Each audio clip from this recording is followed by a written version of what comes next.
L'association Van Life, c'est un regroupement de propriétaires de véhicules récréatifs style van aménagé qui a été mis sur pied dans le but de protéger, faire valoir, défendre les droits des van lifers.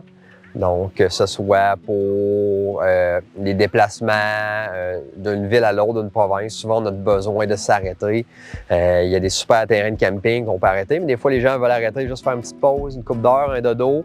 Bien, on essaie de promouvoir les bonnes habitudes, aider les villes à devenir plus accueillantes, puis les voyageurs aussi à développer des bonnes habitudes, le fameux « Leave no trace » qu'on appelle.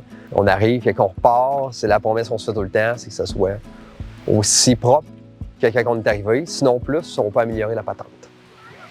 On est venu au parc de la Rivière-Gentilly pour notre activité parce qu'en fait, bon, c'est un super beau site qui est peut-être méconnu de certaines personnes. Moi, personnellement, je le connais bien, on l'apprécie, on vient chaque année ici. C'est ouvert l'hiver, c'est super cool. Les terrains qui sont prêts à nous accueillir l'hiver, il n'y en a à peu près pas. Fait qu'on voulait, il y avait le côté de découverte qu'on voulait faire aux gens. Puis on a beaucoup de gens qui ont des familles, on va en avoir tout plein en fin de semaine. Fait que tu sais, ici, ben ça peut convenir à tout le monde. Il y a des modules de jeu pour les enfants. Il y a des blocs sanitaires peut-être pour ceux qui sont moins bien installés.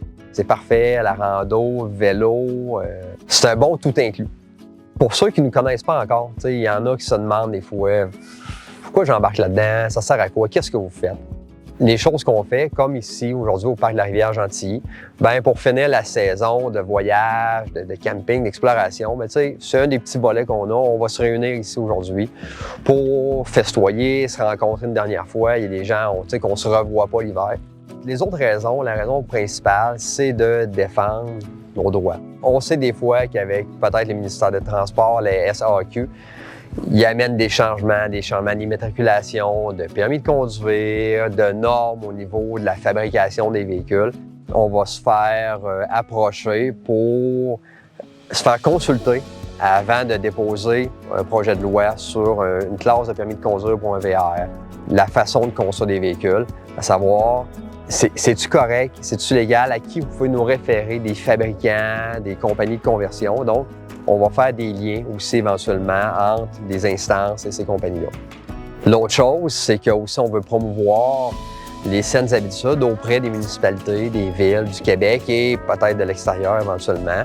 Donc, on sait qu'on a des places, qu'on est les bienvenus, les terrains de camping sont super accueillants, les villes sont super accueillantes. Il y a d'autres endroits, peut-être qu'on peut être mal vus. Fait qu'on veut développer ça, puis plus on va avoir de gens dans l'association, plus on va avoir de membres, bien, plus on va se faire voir, plus on va se faire entendre, plus on est pris au sérieux. Puis les instances vont se rendre compte qu'on n'est pas une gang de hippies. Et c'est plus ça. Ça a peut-être déjà été ça, tu sais, mais c'est pas ça. Tu sais, les gens sont autonomes, sont bien installés, ils ont de l'eau, ils ont des réservoirs pour capter l'eau usée. Il y en a qui ont des douches dans leur véhicule. Fait tu sais, on est capable d'arriver quelque part, s'installer, incognito, repartir le lendemain. Puis on amène beaucoup d'économies. Un événement comme aujourd'hui, on a des commanditaires, des partenaires qui sont dans le secteur ici, fromagerie, boulangerie, microbrasserie. Ça représente beaucoup d'argent, l'économie des villes.